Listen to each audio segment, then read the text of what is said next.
Calcutta was virtually painted red this week.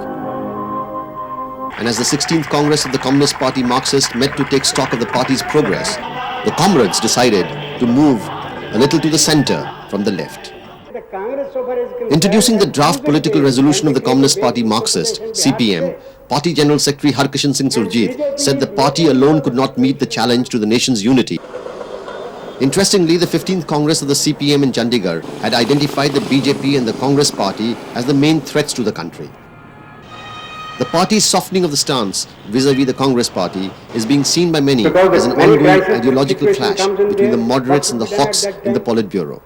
Hardline leaders like Sitaram Yechuri and Prakash Karat have been reluctant to the idea of any kind of an understanding with the Congress. Addressing the 700-strong delegates present, West Bengal Chief Minister Jyoti Basu said, "The Congress is not a communal party, but it has been surrendering to the communal forces." With the Congress being the main rival of CPM in the two communist-ruled states of Kerala and West Bengal, the moot question, however, is how will the left manage the contradictions created out of an understanding with the Congress?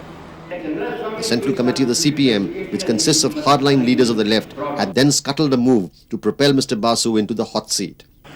Mr. Surjit's statement brought to the fore the differences between the hardliners and the moderates in the party and sparked off speculations that the moderates may try to reorganize the Central Committee.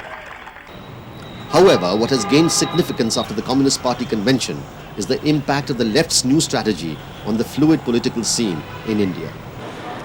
And as the Communist Party Marxist Grand Session met for the last time in a century, the left undoubtedly looked softer, even if the venue was no less flamboyantly red.